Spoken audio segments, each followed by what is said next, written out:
Hello everybody, live or at least in one take. It is the Daylight Savings 313 Day, Pi Day, St. Patrick's Day, start of the Big Ten tournament time, Government Affairs Videocast. I am Brad Ward. I am Brian Western. Welcome everybody. So a lot has been going on here in Lansing. Legislature just starting to pass their first round of bills.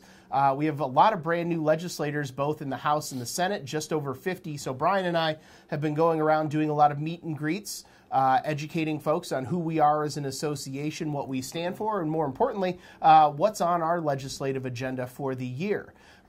Just last week, one of those items just got added to the agenda, came out of the governor's budget. So Governor Whitmer proposed her budget, and now much of the attention has been focused on the 45-cent increase in the gas tax that she has proposed to fix the damn roads.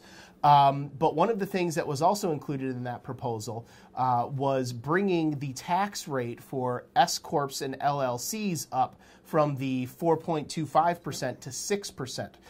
So under the Snyder administration, the double taxation of pass-through entities, LLCs and S-corps, which most real estate brokerages are organized under, and even individual associate brokers set up LLCs and S-corps for their commissions to flow into.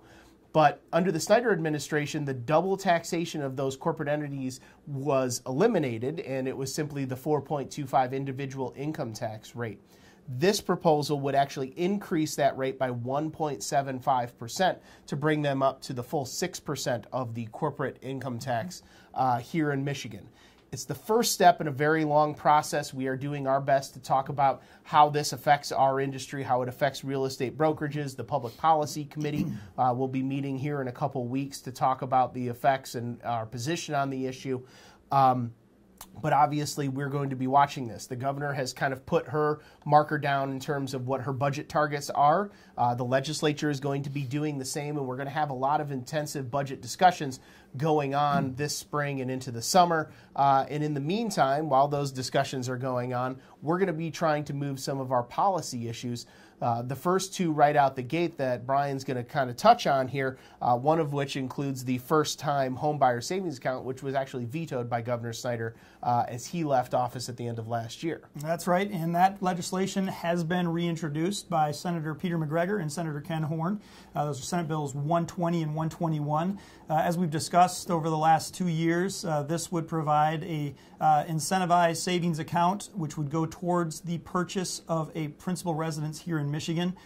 We believe that it is a perfect vehicle for either guardians or parents to help their children or their young people learn how to save, fiscal literacy or financial literacy, but also really this retention of talent piece, making sure that the understanding that these accounts really will go for a long-term investment in the state of Michigan, and that instead of losing our young people to the big city of Chicago or New York City, they'll stay here and invest in the state along with that principal residence.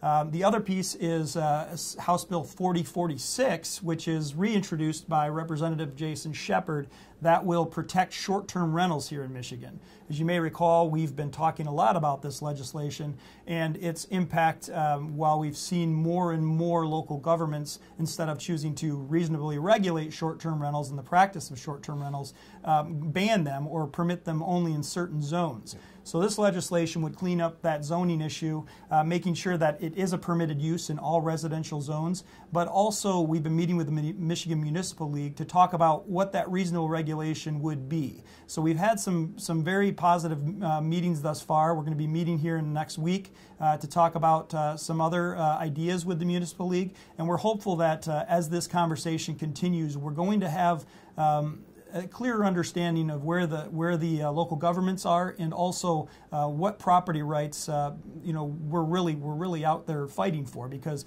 we've always said there are property rights on two sides. We've got the full-time owner-occupant who might not want to have a varying group of lodgers next to their house, but we've also got that part-time resident who is paying the non-homestead taxes on that property and should be able to maximize the value of that investment. Yep. Yeah, really an issue that goes it goes beyond our industry.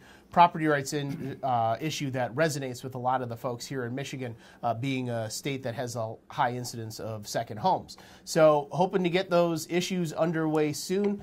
We're going to be in front of you in this video cast, often updating you as progress is made throughout the legislature. And Brian is ready to move on to the pie. So with that, thank you for watching. I'm Brad Ward. And I'm Brian Westron. Take care.